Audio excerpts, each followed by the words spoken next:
স্বাগত জানাচ্ছি যমুনা টেলিভিশনের নিয়মিত আয়োজন প্রবাসী বাংলাদেশে। বিশ্বের বিভিন্ন প্রান্তে থাকা প্রবাসীদের খবরাখবর নিয়ে আপনাদের সাথে আছি আমি মহিউদ্দিন মধু।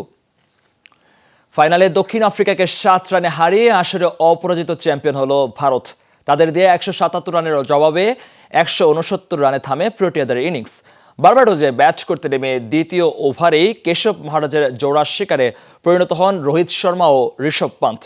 এরপর রাবাদার শিকার হয়ে সূর্যা কুমারও দ্রুত ফিরলে বিপাকে পড়ে ভারত। তবে এক প্রান্তে টিকে থাকা বিরাট কোহলির সাথে চতুর্থ উইকেটে শক্ত জুটি বাঁধেন অক্সার প্যাটেল। 72 রানের জুটি ভাঙে অক্সার দুর্ভাগ্যজনকভাবে রান আউট হলে। টানা ব্যর্থতার বৃত্ত ভেঙে 48 বলে 50 দেখা পান কোহলি। শেষ পর্যন্ত 76 রান করে ইয়ানসেনের শিকার হন তিনি। শেষ দিকে শিবম দুবের 27 রানের ক্যামিওতে 7 উইকেট হারিয়ে 176 রানের পুঁজি পায় ভারত। জবাবের শুরুতেই বুমরার শিকার হয়ে ফেরেন ওপেনার রাজা হ্যান্ড্রিক্স। তৃতীয় ওভারে মার্করামকে ফেরান আর্শদীপ। স্টাবসকে সঙ্গে নিয়ে ভালো জুটি করেন ডিকক। 31 করে স্টাবস বোল্ড হন অক্সারের বলে।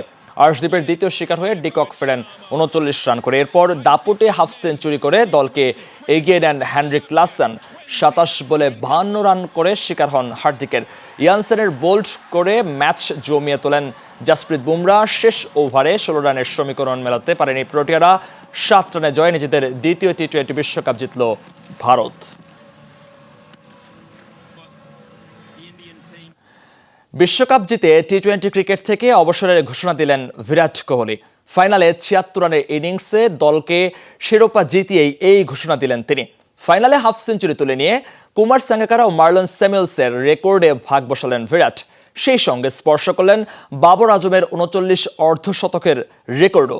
পুরো টুর্নামেন্টে যিনি ছিলেন নিজের ছায়া হয়ে, সেই বিরাটই ফর্মে ফিরতে বেছে নিলেন বিশ্বকাপ ফাইনালের মঞ্চকে। Form is temporary, class is permanent. এই কথাটি আরও একবার প্রমাণ করলেন ভারতের ব্যাটার বিরাট কোহলি। পুরো টুর্নামেন্টে নিজের ছায়া হয়ে থাকলেও ফাইনালের দিন দলের ত্রাতা হয়ে এলেন তিনি। 76 রানের এক দুর্দান্ত ইনিংসে দলকে নিয়ে গেছেন বড় সংগ্রহের দিকে। হাফ সেঞ্চুরি করতে কোহলিকে খেলতে হয়েছে 48 বল। তবে এরপরেই হাত খুলে মারতে থাকেন তিনি। শেষ পর্যন্ত 2টি 6 ও 6টি 4-এর মারে ইনিংস সাজিয়ে ফেরেন 60 ঘরে। ফাইনালের আগে 7 ম্যাচে কোহলির রান ছিল 75। তবে নিজের জাত চেনাতে ফর্মে ফেরার জন্য বিশ্বকাপের মঞ্চকেই বেছে নিলেন এই তারকা ব্যাটার। অবশেষে 10 ম্যাচ পর এই ফর্মেটে দেখা পেয়েছেন অর্ধশতকের। শুধু দলকে সামনের দিকেই নিয়ে যাননি, টি-20 বিশ্বকাপের ফাইনালের ইতিহাসে দ্বিতীয়বার হাফ সেঞ্চুরি হাঁকানোর রেকর্ড গড়লেন বিরাট। স্পর্শ করলেন শ্রীলঙ্কার কুমার সাঙ্গাকারা এবং ওয়েস্ট ইন্ডিজের মার্লন স্যামুয়েলসের রেকর্ড। ফাইনালে তাদের সমান 2টি অর্ধশতকের তকমা এখন কোহলির। এর আগে 2014 সালের ছোট ফরম্যাটের এই বিশ্বকাপে হাফ সেঞ্চুরি করেছিলেন তিনি। এদিন স্পর্শ করেছেন চিরপ্রতিদ্বন্দ্বী দল পাকিস্তানের ব্যাটার বাবর আজমের রেকর্ডও। 20 ওভারের এই খেলায় সর্বোচ্চ 39 অর্ধশতকের তকমা ছিল এতদিন কেবল বাবরের দখলে। ফাইনালে বিরাটের হাফ সেঞ্চুরিতে বাবরের পাশে নাম লেখালেন তিনি। টি-20তে বাবরের মতো বিরাটের অর্ধশতকের সংখ্যা এখন 39। আর 37টি অর্ধশতক হাঁকিয়ে এই তালিকার দ্বিতীয় অবস্থানে আছেন রোহিত শর্মা। টি-20 বিশ্বকাপের নকআউট পর্বে প্রতিপক্ষ দলের নাম দক্ষিণ আফ্রিকা হলেই যেন ব্যাট হাতে উজ্জ্বল হয়ে ওঠেন কোহলি। 2014 সালের টি-20 বিশ্বকাপের সেমিফাইনালে 44 বলে 72 রান প্রোটিয়াদের বিপক্ষেই ছিল তার। এদিনও তাদের বিরুদ্ধেই ফাইনালে হাফ সেঞ্চুরি হাঁকালেন এই ব্যাটার। ফাইনালের আগেও যখন নিজের অফ ফর্ম নিয়ে সমালোচিত হচ্ছিলেন, ঠিক তখনই তার উপর বিশ্বাস রেখেছিলেন দলের অধিনায়ক ও কোচ। তারা বলেছিলেন বিরাটের পারফরম্যান্স তোলা আছে ফাইনালের জন্য। সেই রোহিত ও রাহুলের দৃঢ় বিশ্বাসের জেরেই হয়তো জ্বলে উঠেছেন বিরাট। শিরোপা জেতালেন দলকে আর খেলে ফেললেন ক্যারিয়ারের শেষ টি-20 বিশ্বকাপ। This was my last T20 World Cup and এটাই আমার শেষ টি-20 বিশ্বকাপ। এখন সময় এসেছে নতুনদের জন্য জায়গা ছেড়ে দেওয়ার। পাইপলাইনে দারুণ ও প্রতিভাবান খেলোয়াড়রা রয়েছেন। আশা করছি তারা ভারতকে আরও অনেক অনেক বেশি সাফল্য এনে দেবেন। সাঞ্জনা আইভি, যমুনা স্পোর্টস। জার্মানিতে কার্যকর হয়েছে নতুন নাগরিকত্ব আইন। এখন থেকে দেশটিতে নাগরিকত্বের জন্য আগের চেয়ে কম সময়ে বসবাস করেও আবেদন করতে পারবেন অভিবাসীরা। তবে এক্ষেত্রে জার্মান ভাষার দক্ষতা সহ বিবেচনা করা হবে আরও কিছু বিষয়। নতুন আইন কার্যকর হওয়ায় খুশি দেশটিতে বসবাসরত বাংলাদেশি সহ বিভিন্ন দেশের অভিবাসীরা। জার্মানি থেকে সহকর্মী সামিরা সেতুর পাঠানো তথ্যচিত্রে ডেস্ক রিপোর্ট। অভিবাসীদের নাগরিক হওয়ার পথ সহজ করতে 2023 সালে জার্মানির অভিবাসী আইনে ব্যাপক পরিবর্তন ও সংশোধন আনা হয়। এই আইন 27 জুন থেকে কার্যকর হয়েছে। নতুন আইনে নিজ দেশের নাগরিকত্ব বহাল রেখে জার্মানির নাগরিক হতে আবেদন করা যাবে। যে কোনো অভিবাসী 8 বছরের পরিবর্তে মাত্র 5 বছর বসবাসের পরই নাগরিকত্বের আবেদন করতে পারবেন। আর দক্ষ ও সুশিক্ষিত জনবল হলে আবেদন করা যাবে মাত্র 3 বছর পর।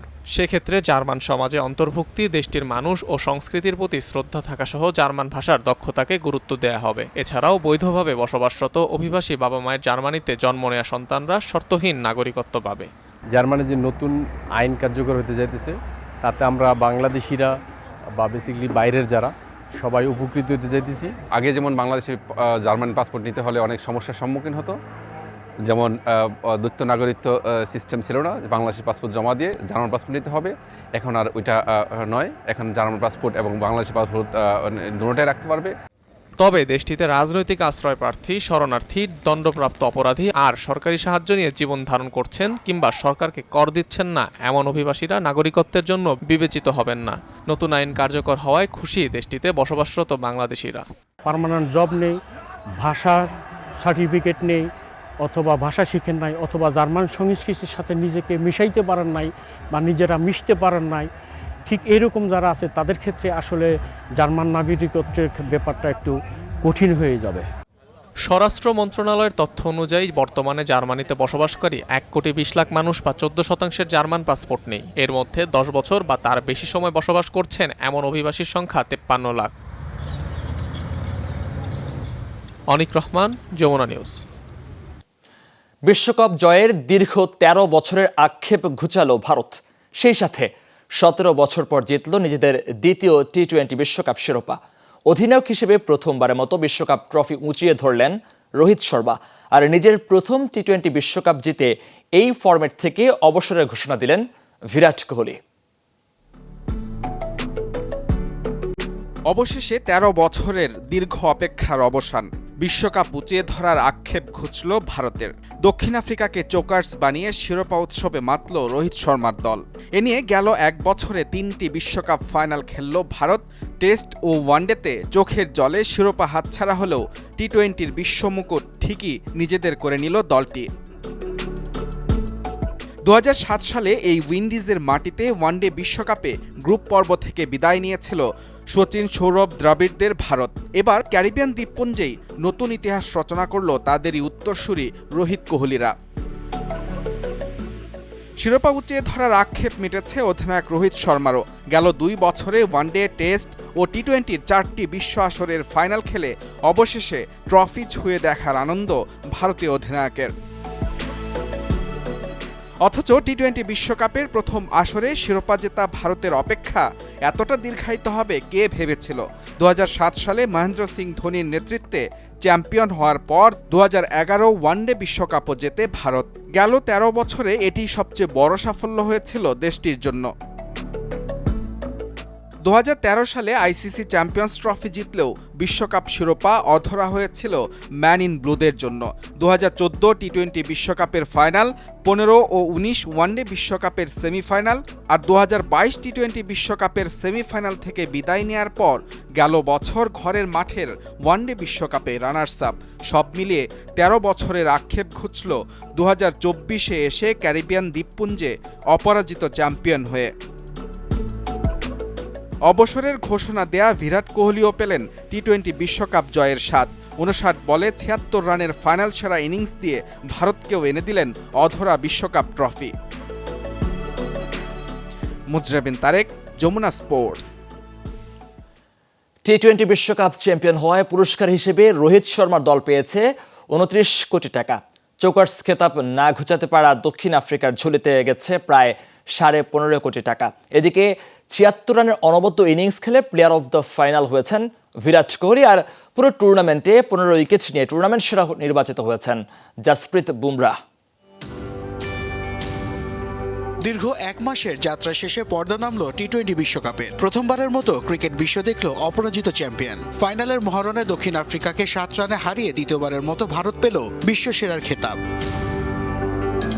পূর্ব ঘোষণা অনুযায়ী এবারের আসরে সবচেয়ে বেশি প্রাইজ মানি দিয়েছে আইসিসি। সব মিলিয়ে $11.25 মিলিয়ন খরচ করেছে বিশ্ব ক্রিকেটের সর্বোচ্চ নিয়ন্ত্রক সংস্থা, বাংলাদেশি মুদ্রায় যা 132 কোটি টাকার সমান। এর মধ্যে সবচেয়ে বেশি অর্থ পকেটে গেছে চ্যাম্পিয়ন দলের। 17 বছর পর আবারও বিশ্ব চ্যাম্পিয়ন তকমা পাওয়া ভারত পেয়েছে 29 কোটি টাকা। অন্যদিকে রানার্স আপ দল দক্ষিণ আফ্রিকা পেয়েছে প্রায় 15.5 কোটি টাকা। আর সেমিফাইনাল ও ফাইনাল জেতায় রোহিত শর্মার দল আরও বাড়তি পেয়েছে 36,56,000 টাকা। পুরো টুর্নামেন্ট জুড়ে অফ ফর্মে থাকায় সমালোচিত হয়েছিলেন বিরাট কোহলি। তবে সকল সমালোচনার জবাব তুলে রেখেছিলেন এই ব্যাটার। ফাইনালে অনবদ্য 76 রানের ইনিংসের জন্য প্লেয়ার অব দ্য ফাইনাল নির্বাচিত হন তিনি। বল হাতে পুরো আসর জুড়ে ছড়ি ঘুরিয়েছেন জসপ্রীত বুমরা। 4.17 গড়ে এই পেসার দখল করেন 15 উইকেট। নিশ্চিতভাবেই টুর্নামেন্ট সেরার পুরস্কার ওঠে জসপ্রীতের হাতে। এদিকে এবারের বিশ্বকাপে অংশগ্রহণকারী প্রত্যেক দলই পেয়েছে প্রাইজ মানি। সেমিফাইনাল থেকে বাদ পড়া দলগুলো পেয়েছে 9,24,00,000 টাকা। আর সুপার 8 থেকে বিদায় নেওয়া দলগুলো ঝুলিতে গেছে 4,50,00,000 টাকা। নাসিফ শুভ, যমুনা স্পোর্টস। মধ্যপ্রাচ্যের দেশ সংযুক্ত আরব আমিরাতে প্রবাসীদের জন্য যাত্রা শুরু করলো প্রবাসীর হেলিকপ্টার কার্যক্রম।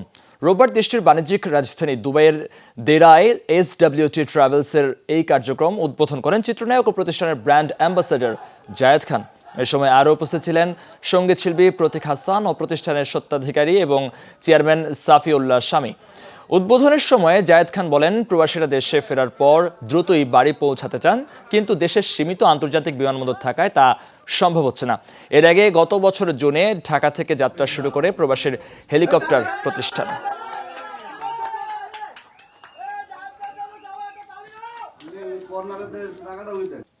দুবাই থেকে তো একটা বড় রেমিটেন্স বাংলাদেশে যায়। এই রেমিটেন্স যোদ্ধারা যেভাবে হেলিকপ্টার গিয়ে গ্রামে যায়, মানুষের কাছে যাওয়ার সুযোগে প্রবাসী হেলিকপ্টার করে দিয়েছে। আমি আর সংশ্লিষ্ট সবাইকে, যারা আছেন এমডি থেকে শুরু করে পুরো পরিচালনা পর্ষদ, সবাইকে আন্তরিক ধন্যবাদ জানাই যে বাংলাদেশের মানুষকে স্বপ্নদের হাতে আপনাকে মানুষের স্বপ্ন পূরণ। আমি দেখি এটা আরেকটু অন্যভাবে, আসলে মানুষ যদি কখনো অসুস্থ হয়ে যায় বা কখনো তার ইমার্জেন্সি থাকে, সেক্ষেত্রে এখন খুব সহজেই কম খরচে, যেটা একসময় অসম্ভব ছিল, সেটা এখন সম্ভব হয়েছে এই প্রবাসী হেলিকপ্টার। বিদেশের মাটিতে দেশীয় প্রতিষ্ঠানকে সামনে এগিয়ে নিতে প্রবাসীদের প্রতি আহ্বান জানিয়েছেন বাংলাদেশ সোশ্যাল ক্লাব ওমানের চেয়ারম্যান সিআইপি সিরাজুল হক।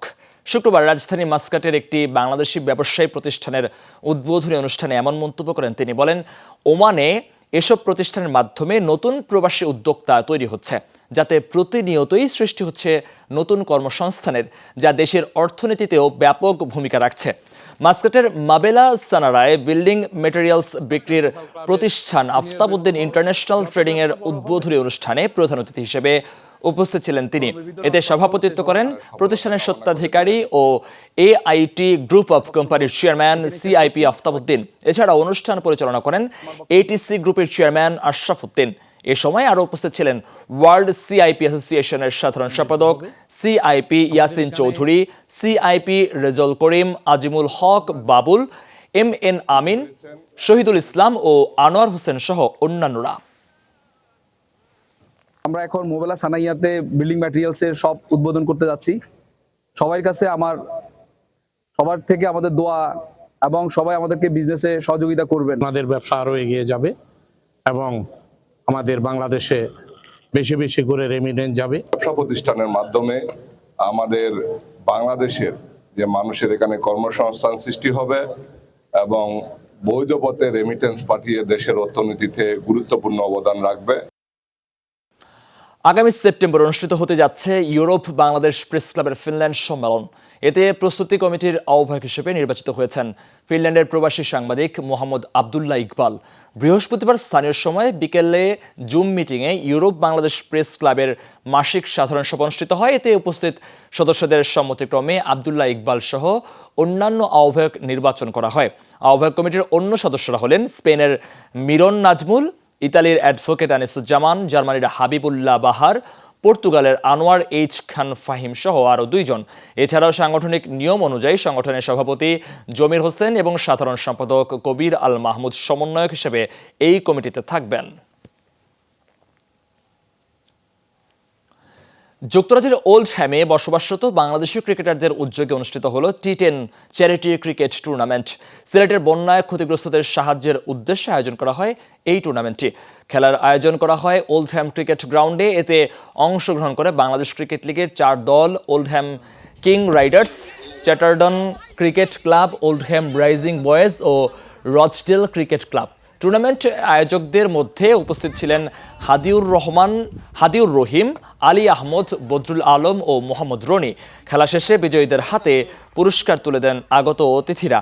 এদিকে টুর্নামেন্ট থেকে সংগৃহীত অর্থ সিলেটের বন্যায় ক্ষতিগ্রস্তদের মাঝে বিতরণ করা হবে বলে জানিয়েছে আয়োজকরা। যারা সহযোগিতা করতেছেন আমরা করতে পারবো। আর আজকে 4টা টিম হলো ওল্ড হ্যাম ক্রিকেট ক্লাবের খেলা, রচডেল ক্রিকেট ক্লাব, ওল্ড হ্যাম চ্যাটারটন আর ওল্ড হ্যাম রাইজিং বয়েজ। আমরা 4 টিমে খেললাম। দক্ষিণ আফ্রিকার জোহানেসবার্গের ওয়ান্ডারার্স স্টেডিয়ামে বিগ স্ক্রিনে টি20 বিশ্বকাপ ফাইনাল ম্যাচ দেখার ব্যবস্থা করা হয়েছিল, যেখানে প্রোটিয়াদের সমর্থন জানাতে জড়ো হয়েছিলেন 10,000 মানুষ।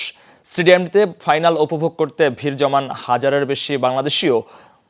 অনেক ভালো লাগতেছে, আমরা আজকে এখানে সবাই এসেছি সাউথ আফ্রিকাতে সমর্থন জানানোর জন্য। আমরা সাউথ আফ্রিকাতে থাকি, আমরা সাউথ আফ্রিকাতে অবশ্যই সাপোর্ট করি। আমরা এখানে সাউথ আফ্রিকায় বসবাসরত যারা বাংলাদেশিরা আছি, আমরা অবশ্যই মনে প্রাণে সাউথ আফ্রিকা সাপোর্ট করছি। দর্শক, এই ছিল প্রবাসী বাংলাদেশে। এতক্ষণ সাথে থাকার জন্য ধন্যবাদ আপনাদের সবাইকে।